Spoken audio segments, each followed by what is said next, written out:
Chapitre 25. Jupiter et ses semblables. La raison d'être d'une étoile est de donner naissance à un monde vivant, au sommet duquel Dieu crée l'homme, pour que l'homme soit son temple, où il habite.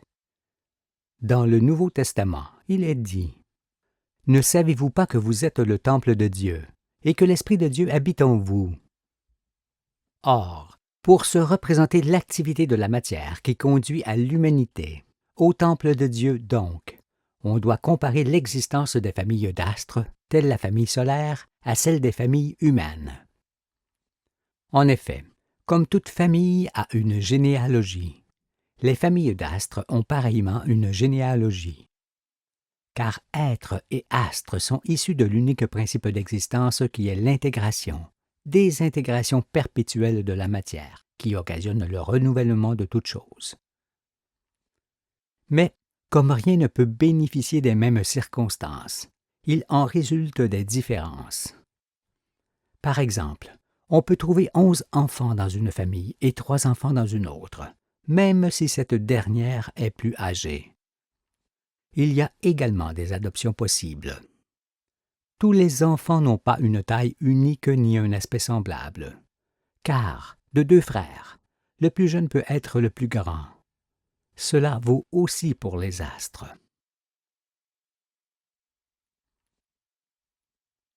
La continuité électrique. Pour la première fois, oreille humaine entend dire que les astres naissent petits, s'entourent d'un manteau et se développent, et aussi comment ils tournent sur eux-mêmes et autour de leur étoile avec des mouvements réguliers et ordonnés. Enrichis de cette connaissance, nous allons maintenant observer comment certains satellites deviennent semblables à Jupiter, puis à Saturne, puis à Uranus, puis à Neptune. On peut, là aussi, considérer ces 4 astres comme s'il s'agissait d'un seul que l'on observerait dans 4 époques différentes de sa croissance. Son évolution est consécutive à la fois à l'activité de sa propre famille et à l'activité de l'ensemble de la famille solaire.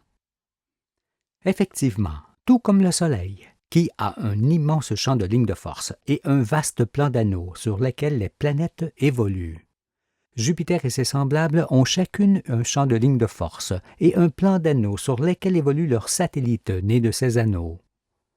Un satellite est ainsi relié à sa mère. Cette dernière est elle-même reliée au Soleil par l'intermédiaire d'un des anneaux de ce dernier, sur lequel elle se trouve. Il y a par conséquent continuité électrique entre tous les astres d'une même famille, ce qui ne permet à aucun d'évoluer séparément. D'ailleurs, il ne le pourrait pas. Nous parlons donc d'un unique ensemble électromagnétique et d'une seule activité. En effet, les satellites sollicitent leur mère qui, à son tour, sollicite le Soleil avec les autres planètes. Jupiter, Saturne, Uranus et Neptune se nourrissent des anneaux solaires, comme leurs satellites se nourrissent de leurs propres anneaux, ce qui engendre une activité conséquente du Soleil, une activité en réponse aux sollicitations continuelles auxquelles il est soumis. C'est pourquoi j'ai dit plusieurs fois que ce sont les planètes qui font briller les étoiles. Nous allons donc développer le processus qui amène une planète à s'éclairer. Chaleur et atmosphère des planétoiles.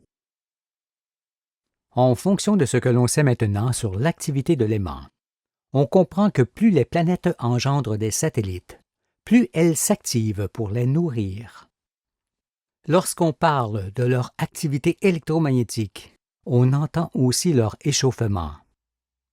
Or, puisque Jupiter, que nous gardons en exemple, est un astre fortement sollicité par ses satellites, il est forcément très chaud, surtout qu'il est situé sur un vaste anneau solaire qu'il n'a jamais quitté depuis sa naissance. Cet anneau solaire, d'un grand diamètre, entraîne Jupiter dans sa rotation. Mais cet astre, avec sa masse et celle de ses satellites, représente une grande inertie.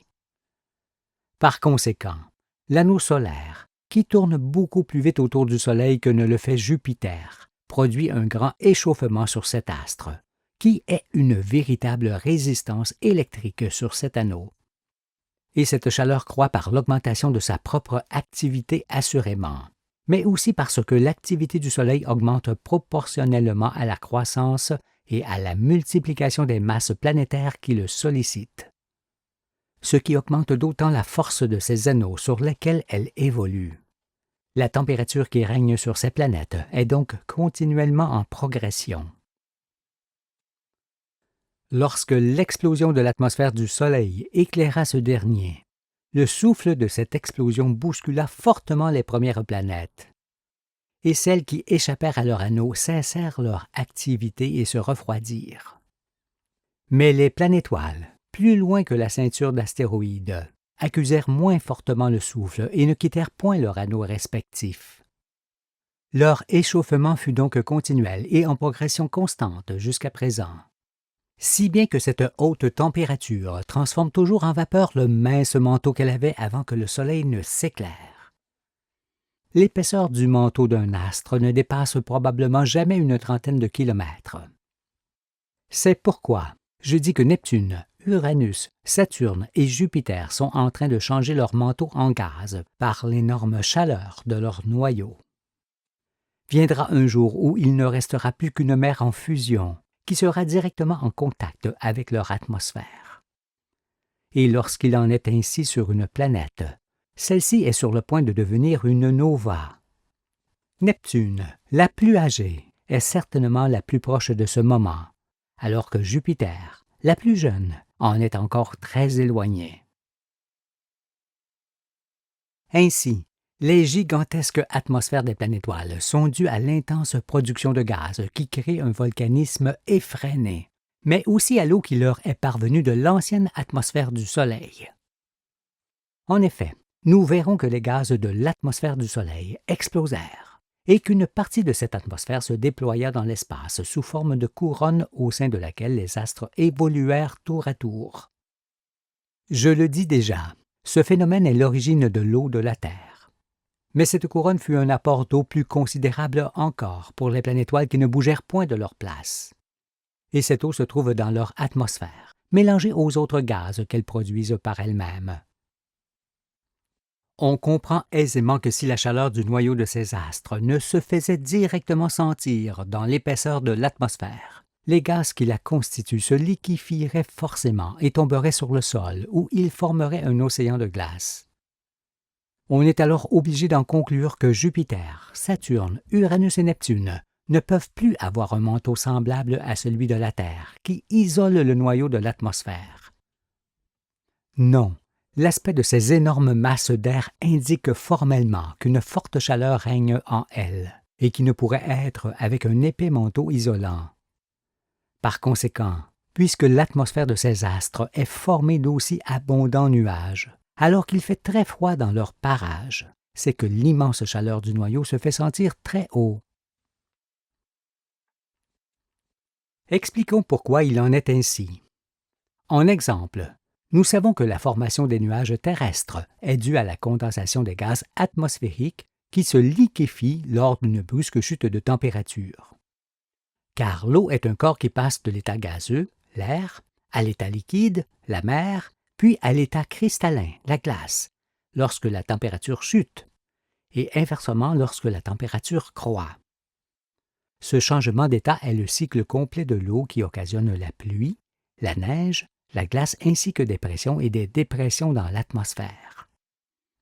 Or, si dans la région du ciel où nous sommes, la chaleur solaire permet la formation du cycle de l'eau, parce que la Terre n'est ni trop près ni trop loin du Soleil, dans les parages de Jupiter et plus encore dans ceux de Saturne, d'Uranus et de Neptune, la chaleur provenant du Soleil est si basse dans ces régions du ciel qu'elle ne permet nullement la formation d'un tel cycle. C'est pourquoi l'existence de leur atmosphère, tout en nuages et dans un tel gigantisme, révèle une énorme et permanente chaleur interne, provenant de l'effet de résistance électrique de l'astre. Cela est incontestable et certain, car si tel n'était pas le cas, ces nuages deviendraient pluie, puis glace sur le sol de l'astre. Un enfant peut le concevoir.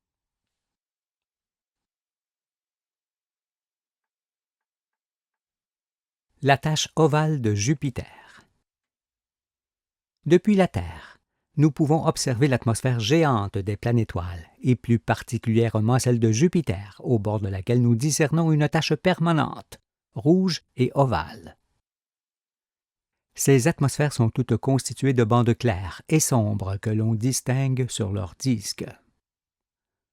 Pour comprendre pourquoi il en est ainsi, sachons d'abord que, dans sa rotation, l'astre entraîne son immense magnétosphère qui, de la sorte, est plus ou moins vrillée. Ainsi, un corps venant du ciel ne peut tomber d'une façon absolument verticale. Pareillement, les électrons de l'anneau solaire sur lequel Jupiter évolue arrivent de l'extérieur sur cet astre, envoyant leur trajectoire plus ou moins vrillée par la magnétosphère. Cela étant, l'anneau solaire qui s'engouffre dans l'atmosphère se déforme et ne constitue plus un cercle parfait à l'approche de l'astre. Il convient de le remarquer pour pouvoir comprendre le positionnement de la tache rouge sur le disque de Jupiter, car il est évident que cette tache est faite par l'anneau plat du Soleil qui s'ovalise progressivement jusqu'au contact du noyau rond.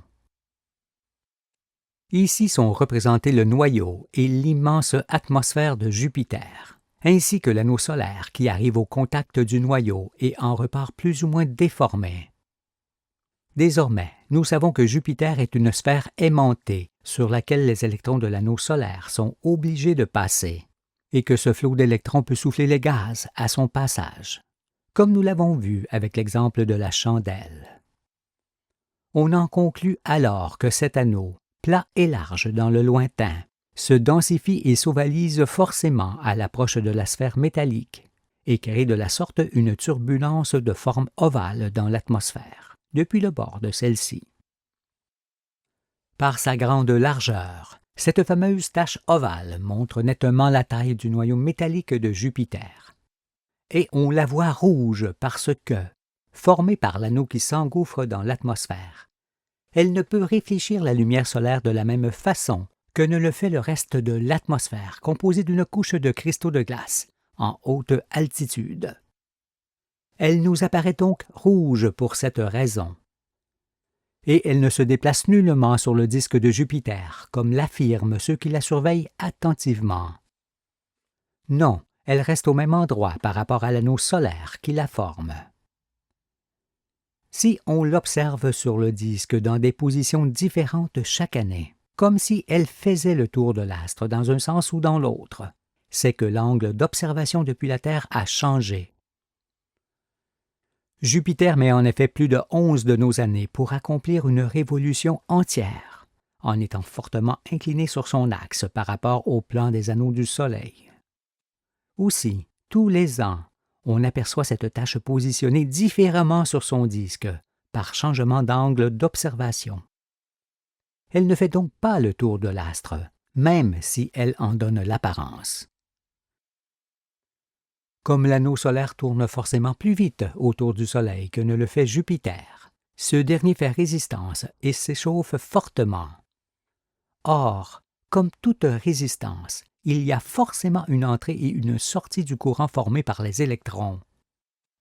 Il y a donc une différence certaine, selon que l'on regarde le côté où l'anneau pénètre dans l'atmosphère ou le côté où il en sort. Du côté où il en sort, les électrons sont arrachés à la sphère, tandis que du côté où ils entrent, les électrons descendent sur la sphère en se concentrant.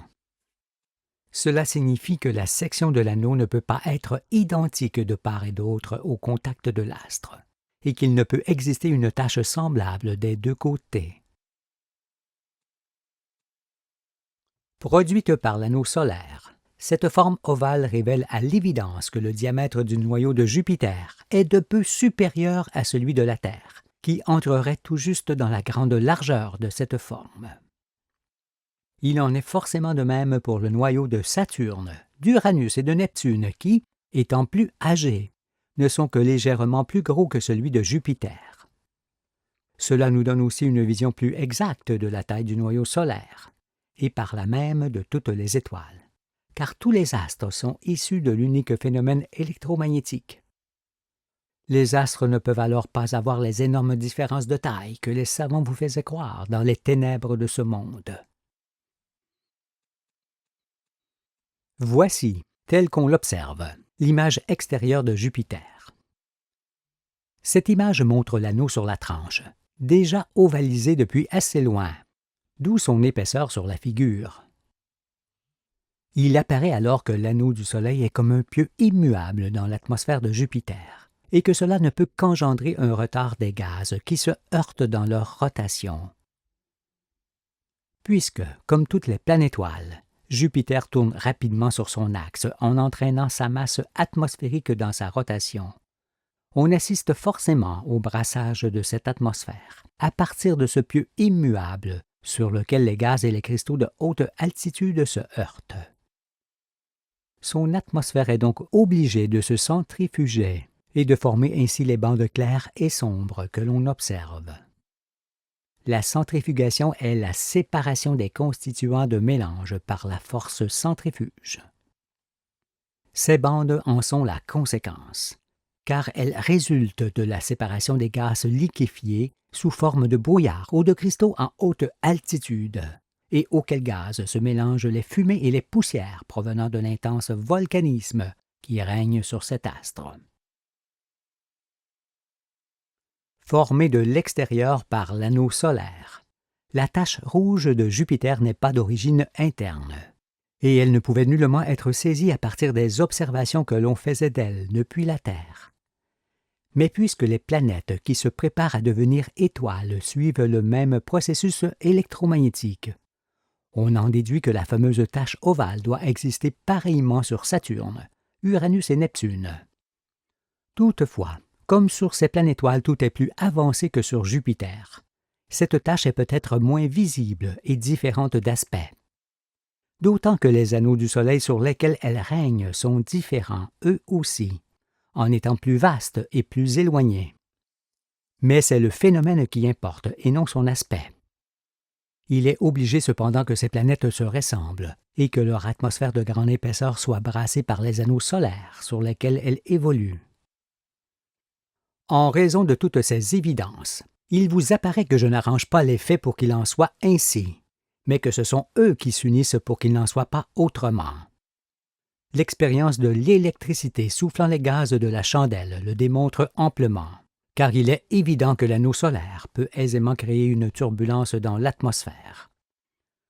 C'est pourquoi, à elle seule, la tache ovale est le témoignage formel que Jupiter est une sphère métallique, légèrement plus grande que la Terre, ainsi qu'une résistance électrique et non une boule de gaz. Soyez donc fort attentifs aux explications de Jupiter, car, avec ses satellites, son atmosphère et sa tache rouge, cet astre est en lui la preuve irréfutable que l'électromagnétisme universel est bien tel qu'il est enseigné par le Fils de l'homme. Phénomène atmosphérique. Pour comprendre l'aspect des planètes que l'on étudie, il faut savoir que tous les astres actifs, chauds par conséquent, produisent de l'eau avec les gaz qui remontent à la surface, où ils se liquéfient. Or, l'eau est composée d'oxygène et d'hydrogène. On sait également que l'hydrogène est abondamment produit par le fer porté à haute température. Par conséquent, le noyau de ces astres en produit beaucoup et, de ce fait, l'eau abonde dans la galaxie.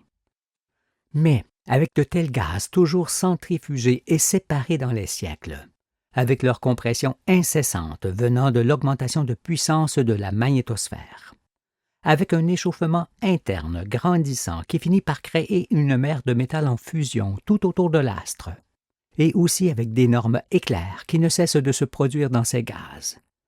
Il ne manque vraiment rien pour déclencher une gigantesque déflagration au terme du processus en cours. Cette explosion est donc obligée, nul ne peut le contester.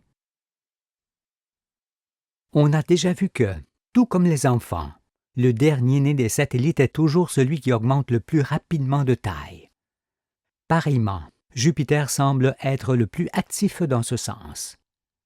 Cela vient du fait que le Soleil brille depuis peu de temps et que Jupiter se trouve plus près de lui et de ses forces vives que ne le sont Saturne, Uranus et Neptune.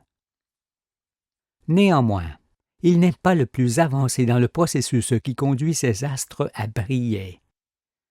En exemple, Saturne, plus âgé, a une magnétosphère qui est proportionnellement plus puissante que celle de Jupiter. De ce fait, son atmosphère est plus compressée et plus réduite en taille que celle de Jupiter. Depuis la Terre, cela donne l'impression que Saturne est un astre beaucoup plus petit que Jupiter, mais il n'en est rien. Car, comme Saturne, Jupiter réduira lui aussi le diamètre de son atmosphère, par l'accroissement progressif de la pression de sa magnétosphère. Mais la diminution du diamètre de l'atmosphère qui s'ensuivra ne signifiera pas une quelconque diminution de la production des gaz par le noyau, parce que ceux-ci ne cesseront d'être produits avec toujours plus d'abondance en raison de l'accroissement de chaleur.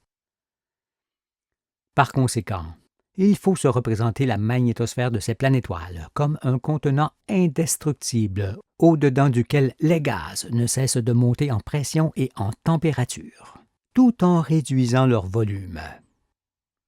Et c'est forcément l'hydrogène, abondamment produit par la fusion du noyau, qui provoquera l'explosion. Cependant, tant que la compression des gaz n'est pas encore suffisamment forte pour calmer cette grande turbulence atmosphérique qui mélange les gaz, la déflagration ne peut se produire, parce qu'elle est retardée d'autant. Pour le moment, l'atmosphère de Jupiter croît sensiblement, en augmentant d'autant son diamètre extérieur. Il en est ainsi parce que l'activité de cet astre n'est pas encore suffisamment forte dans son ensemble pour entamer le phénomène inverse, qui réduira son atmosphère à la dimension de celle de Saturne, puis d'Uranus et de Neptune.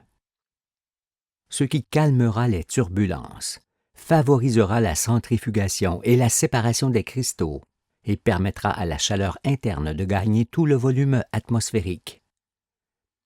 Et c'est là que l'explosion surviendra. Mais, pour l'instant, Jupiter est encore fort loin de ce moment où il brillera. Encore trop ample et pas suffisamment épurée, son atmosphère n'est pas prête à exploser, surtout qu'elle est encore fortement chargée de gaz, de fumée et de poussière provenant de l'intense volcanisme. C'est donc en raison de son ample atmosphère que Jupiter semble être une planète géante et la plus grande de toutes celles de la famille solaire. De même, à cause de sa grande activité, le Soleil paraît être beaucoup plus grand que ses astres devant devenir comme lui, alors qu'il ne l'est pas en réalité. Car, comme cela a été dit, et ainsi que nous allons le voir prochainement, la masse métallique du Soleil n'est que légèrement plus grande que celle de Neptune, d'Uranus, de Saturne et de Jupiter. C'est pourquoi il ne faut pas confondre le bord de leur atmosphère avec le diamètre de leur noyau métallique. Certes, il y a des différences dans les tailles des astres, mais elles restent dans les proportions des conditions offertes par l'électromagnétisme. Comme il y a de grandes et de petites femmes, et que cela ne les empêche pas de vivre ni de fonder une famille, il en est de même pour les planètes du Soleil et de toutes les étoiles. D'aucune façon le phénomène électromagnétique ne permet d'engendrer des astres monstrueux, chose évidente lorsqu'on sait que Jupiter et ses semblables deviendront étoiles. Par la suite, nous verrons pourquoi le diamètre apparent des étoiles est de plus en plus grand en allant vers le cœur de la galaxie. Pour l'instant, et pour bien saisir ce que sera l'évolution de Jupiter dans le ciel, pensez constamment qu'au bout de la lignée qu'il forme avec Saturne, Uranus et Neptune, on peut ajouter le Soleil qui fut ce qu'ils sont aujourd'hui. Pour être plus près encore de la réalité, représentez-vous la croissance ininterrompue du Soleil, cette fois à travers Io, Europe, Ganymède, Callisto, puis à travers Jupiter, Saturne, Uranus, Neptune et, en dernier, tel qu'il est aujourd'hui. Ainsi, il vous apparaîtra mieux ce que fut l'évolution de notre étoile du jour depuis sa naissance. En sachant désormais ce que fut le processus qui a conduit un satellite de la mère du Soleil à devenir notre propre étoile, alors nous pouvons aisément expliquer ce qu'il adviendra d'elle jusqu'à ce qu'elle arrive dans les temps éternels au cœur de la galaxie, où elle s'éteindra lentement, et ce sera expliqué. Les anneaux visibles. Pourquoi Saturne est-il entouré d'un anneau plus visible que ceux de Jupiter, d'Uranus et de Neptune? Cet anneau est une représentation de toute l'atmosphère de Saturne. Plusieurs phénomènes existants peuvent le former. Pour comprendre, revenons à Jupiter. Il est en effet possible qu'en sortant de l'atmosphère, l'anneau solaire, qui forme la tache ovale, entraîne de petites quantités de gaz dans l'espace. La force centrifuge exercée par la rotation de l'astre mettrait alors ces matières facilement en orbite sur le premier anneau d'électrons qui les entraînerait dans son mouvement, ce qui marquerait la fin de la naissance des satellites. Cela serait semblable pour l'anneau de Saturne qui, toutefois, peut avoir une autre origine. C'est-à-dire qu'autrefois son atmosphère était si grande qu'il est possible que le bord ait été léché par le premier anneau d'électrons de cet astre. Cet anneau aurait ainsi absorbé une grande quantité de l'atmosphère et serait devenu visible. Puis il se serait écarté progressivement de cette atmosphère, pendant que celle-ci se comprimait, ce qui aurait augmenté peu à peu l'écart qui les séparait. Peut-être que Jupiter connaîtra également le même processus. Quant à Uranus et Neptune, eux aussi ont des anneaux semblables mais moins visibles. Leurs anneaux, composés de cristaux, existent cependant, d'autant qu'il y a encore un autre phénomène fort probable qui peut intervenir pour les former. En effet, en fonction des fluctuations de l'atmosphère des planètes dont on parle, et qui est soumise à des compressions et des échauffements de plus en plus forts, de petites quantités d'hydrogène épuré explosent de temps en temps en haute altitude. Le souffle projette de la matière dans l'espace sous forme de protubérances, et beaucoup de cette matière va enrichir les anneaux déjà visibles faits essentiellement de cristaux. Il faut également ajouter au gaz atmosphérique les produits provenant de l'intense volcanisme qui règne sur ces astres, comme les poussières, les fumées et divers corps pouvant être mis en orbite par les explosions de gaz. Avec toutes ces explications, nous comprenons mieux pourquoi l'anneau visible de Saturne est une représentation de toute son atmosphère. Tous ces corps provenant de l'astre lui-même se centrifugent sur l'anneau et s'assemblent en formant des sillons qui se touchent les uns les autres, ce qui rend l'anneau assez compact dans son ensemble. Et cela peut, à l'aide des électrons, le faire entrer en vibration sur de plus ou moins grandes superficies, ainsi que cela a été observé il y a peu de temps. Les explosions atmosphériques. Quelle que soit leur taille, leur âge ou encore leur position au sein de la galaxie, les étoiles sont toutes de même nature et d'anciennes planétoiles.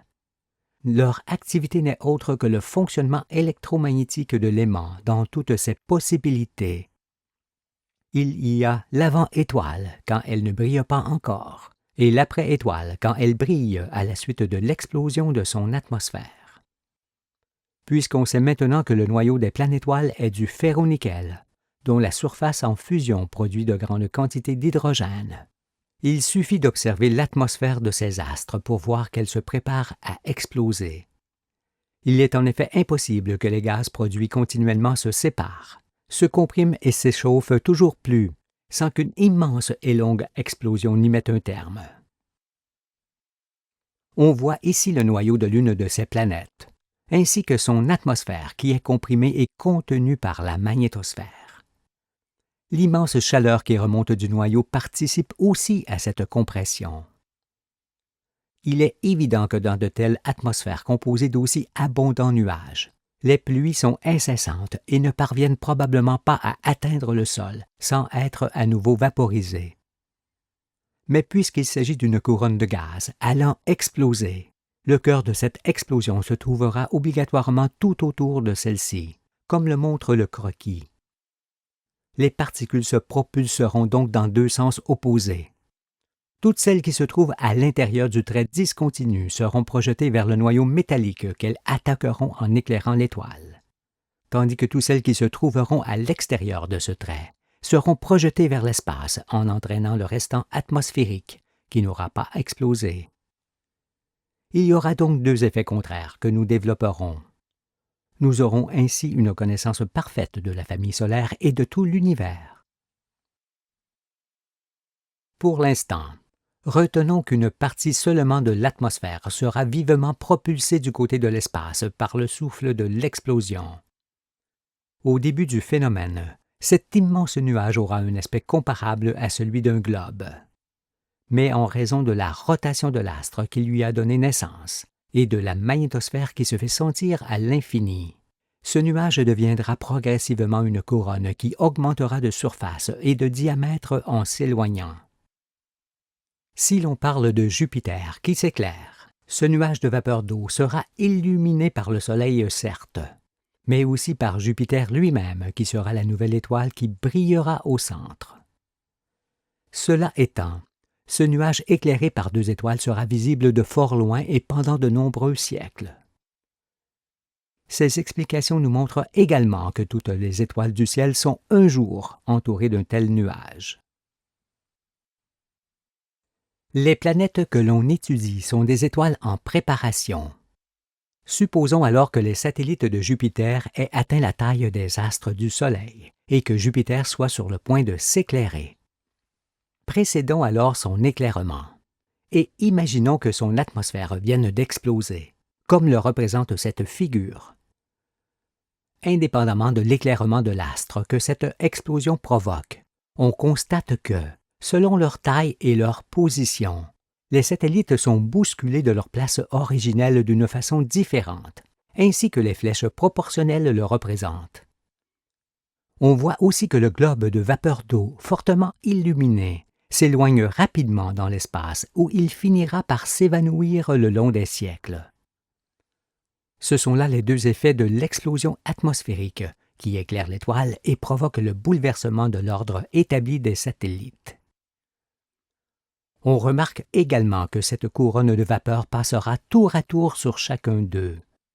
En sachant qu'il en fut ainsi pour la famille solaire, nous comprenons déjà que cette nébuleuse est bien l'origine de notre eau.